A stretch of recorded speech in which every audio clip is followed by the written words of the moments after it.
Hi guys, and welcome back to another episode of Team Leeky's team building fiasco episode thing. So I am here joined today with my good friend and teammate Hibiki. Hi guys. And this week we're kind of going up against Team Juice. So you can see on your screens right now, I'll just quickly kind of cover Team Juice's squad.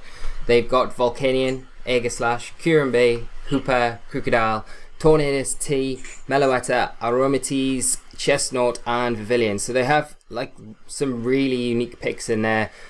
Some really scary stuff for us, like the Aegislash, the Volcanion, and things that we need to watch out for that, like I myself, I'm not too familiar with, like the Hooper, the Meloetta, and then you've got that big threat if we bring the Hail, the Kurenbe. But all in all, I think we can set up pretty safely. We've got a good game plan, so we'll just kind of go over that, and hopefully it comes across all right for you guys. So I'll just pull up our showdown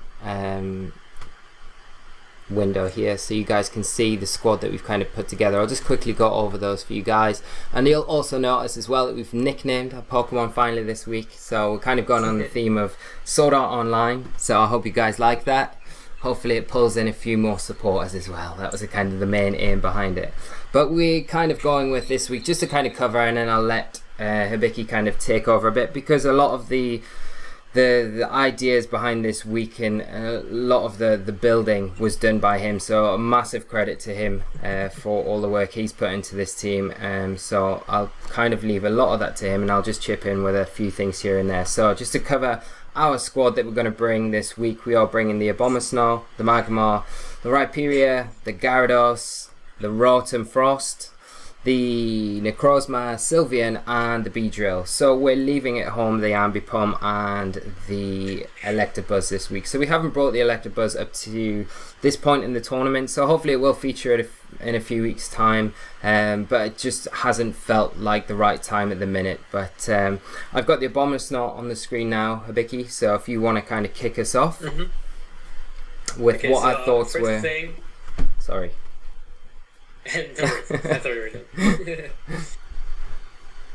Alright, okay, so as you guys may notice, first thing, Team Choose does not have a Mega Pokemon. Kind of glanced over that. We are actually not planning on bringing either our Gyarados or the Beedrill, so kind of doing the same thing they do, like not bringing a Mega. So we have Abomasnow as the first Pokemon here. I think I kind of pitched the idea of bringing the Hail mode this time around, because I thought should be pretty good against their team. Even though before, they actually do have a lot of Ice-type weaknesses, like the Crocodile, the Tornadus, Chestnut, Vivillon. Especially Vivillon is very threatened by Abomasnow itself. So we thought leading off with like the explosive option of Abomasnow and Rotom Frost would give us a very good lead opportunity here. And yeah, as you can see, the Abomasnow is actually very standard, kind of boring, I guess. We do have Snow Warning because we want the Hail. Focus Sash is there. Choose to go with that. Choice Scarf would have been an option too, but at the same time, we do have our Trick Room mode with us, so I thought Focus Sash might be a little bit better. Also, it seems a little bit more threatening as the lead option, because they do have to focus it down with 2 attacks. Moveset-wise, we do have Blizzard, Energy Ball, very standard. Then we have Shadow Ball, which seems very odd. This is like not something you'd ever see from a VGC player, like Shadow Ball and an Abomasnow. But the fact that they have Aegislash kind of made it so that we're like, okay, gonna put Shadow Ball on there.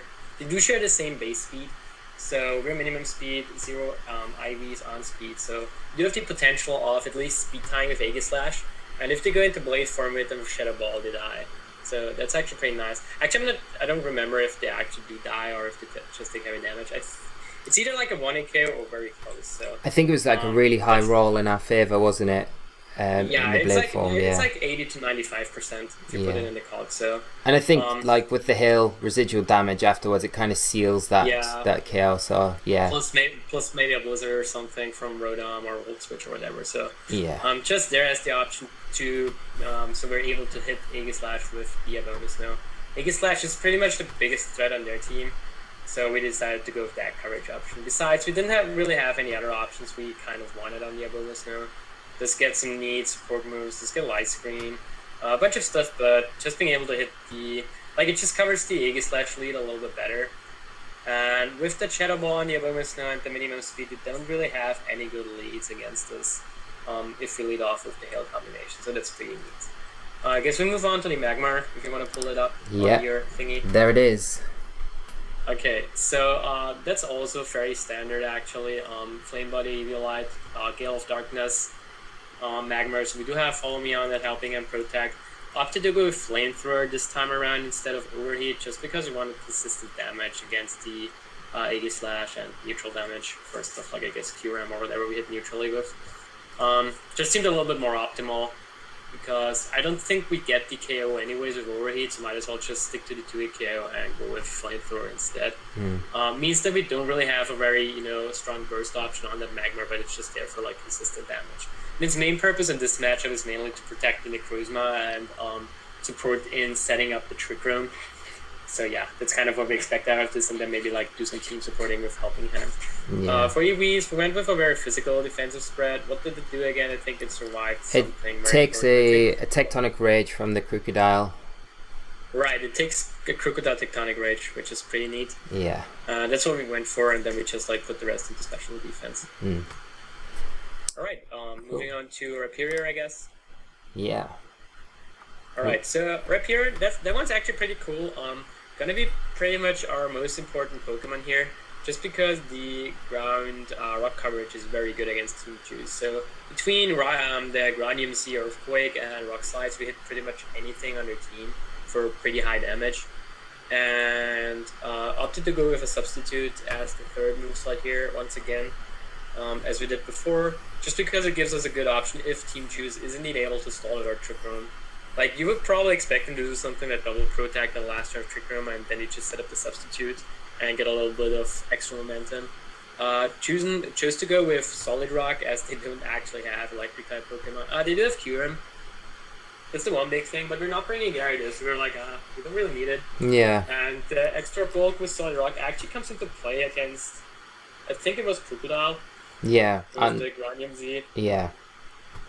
Possibly also Aegis/Ironhead, something like that. So a few things that we do take a little bit better with Solid Rock, so decided to go with that this time around once again. There's just like a couple of things. Oh, sorry, mate. I was just saying there's just like a couple of things on their team that we really need to watch out for. That were like the Chestnut, if they decide to bring it with the Wood Hammer, and then the Volcanion with the Steam. Is it Steam Eruption that it gets? Yeah, it's Steam Eruption. And you can't calc to survive those, so it's like it's kind of pointless going that far defensive. We felt anyway when the more like we're going to get it in a Trick Room, it's going to underspeed pretty much everything apart from that Aromatisse.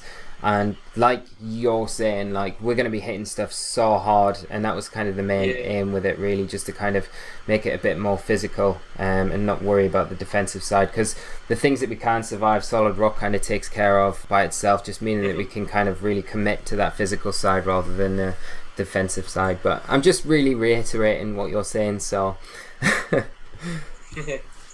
okay, so I guess we're skipping the Gyarados as we're not bringing it. It's just a very standard bang down set, so nothing special there. So this wraps up my side of the field. I'll be playing the Abomasnow, Magmar, Rhyperior. So we move on to Lee's side of the field, which we start off with the Word of Frost, as we've mentioned before. And let me tell you guys, I'm a huge fan of this, so is Lee. Yeah.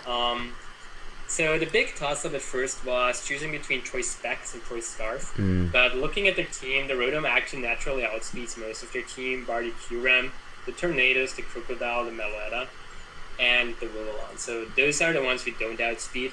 Other than that, we outspeed them even when we're modest, the rest of the team. So we felt like if we have a Abomasnow and Rotom on the field, most things that outspeed it are also threatened by it, especially like the Crocodile and the Tornadoes. So we kind of went with that. I just felt that I was pushing for a Choice Specs because I just feel that the extra damage is going to be very, very valuable.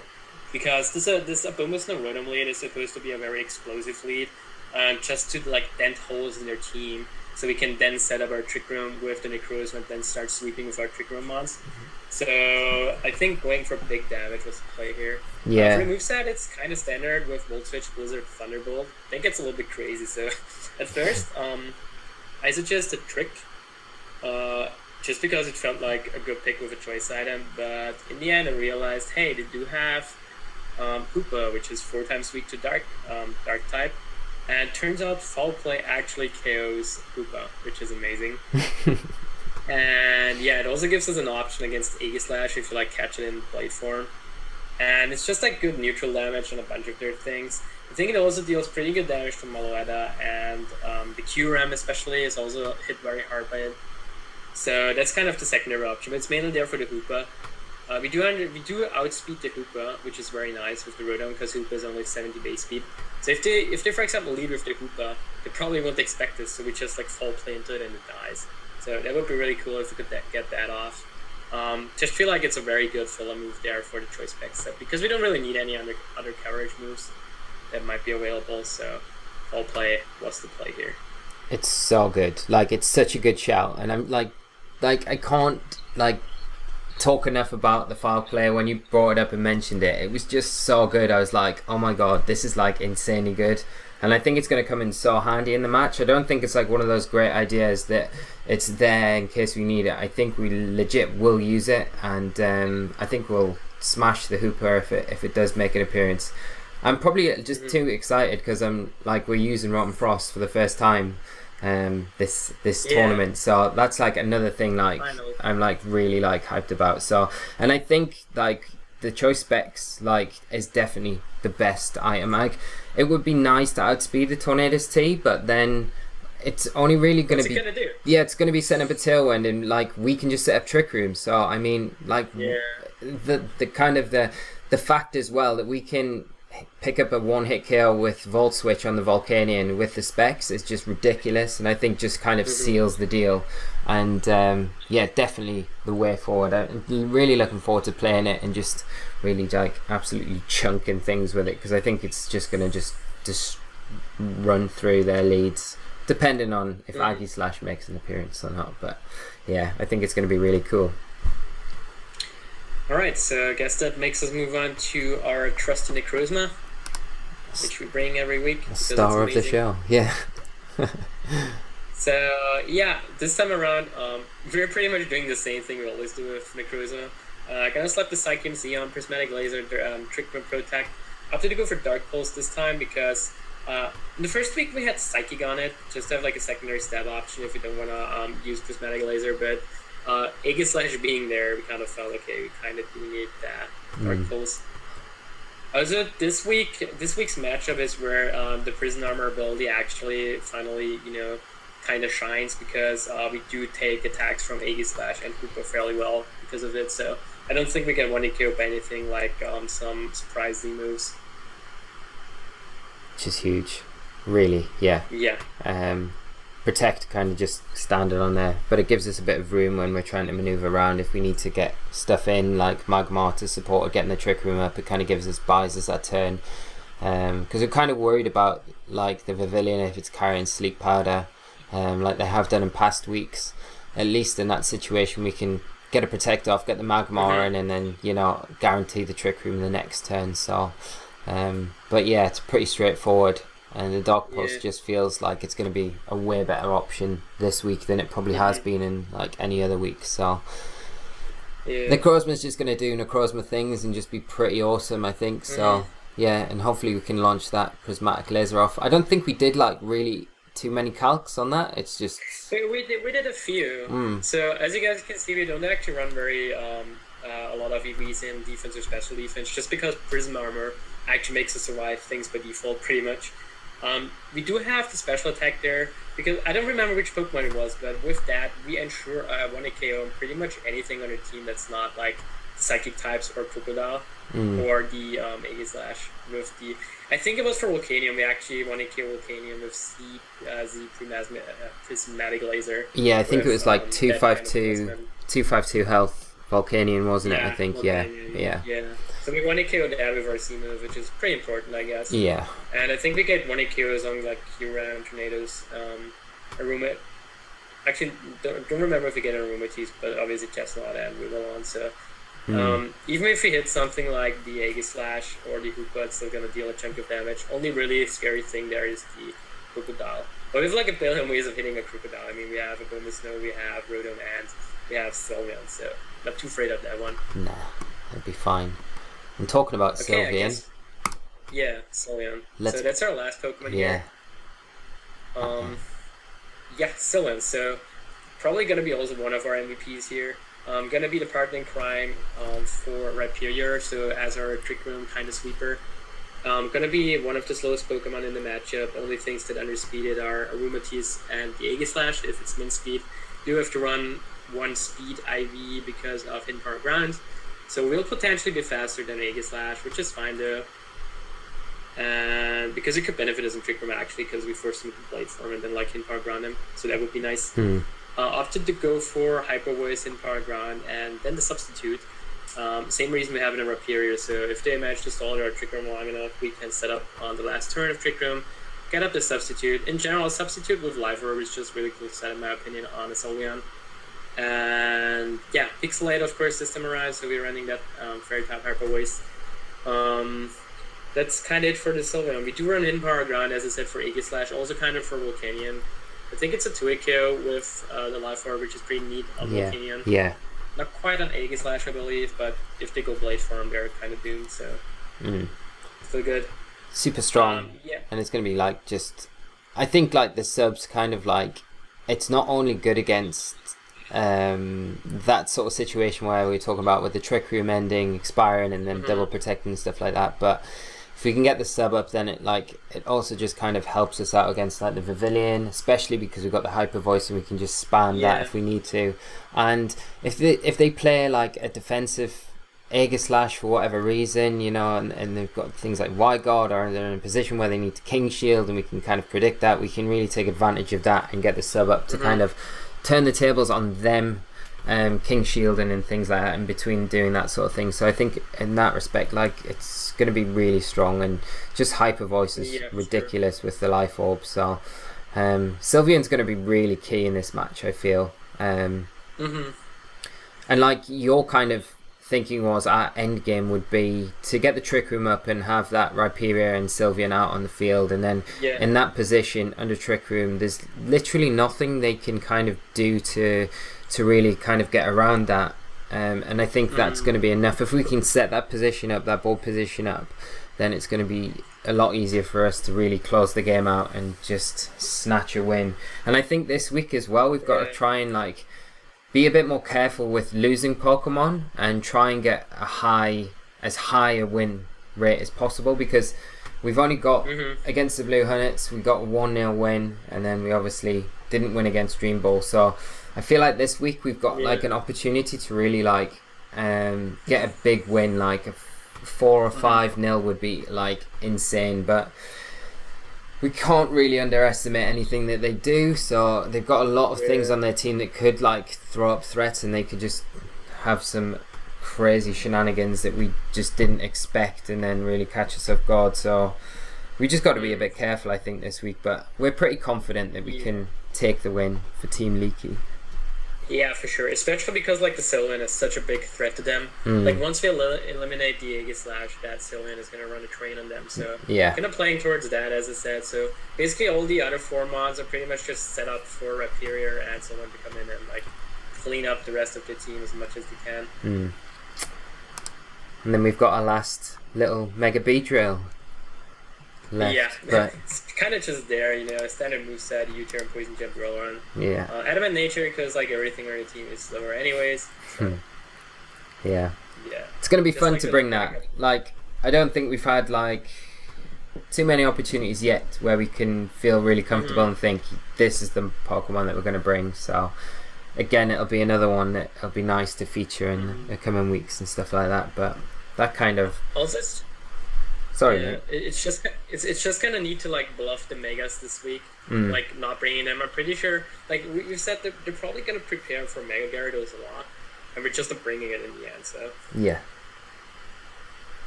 it's it's going to be interesting. Like we said, when we were kind of putting this together, like it'll be funny if they prepare for Mega Gyarados, because we've brought it both weeks, and then we kind of bluff that we are bringing it and we just don't bring it at all. And that's another thing that we can kind of hope that we can take advantage of as well, that they're kind of playing for the Mega Gyarados to be a big part of our strategy again this week, which it's not going to be at all. It's just a bench warmer for us. So be interesting to see how it kind of pans out, and hopefully we come out on top, which we're confident about. But It should be alright. But I think that wraps it, just about wraps everything up, really. Unless you've got anything you want to add to that, mate.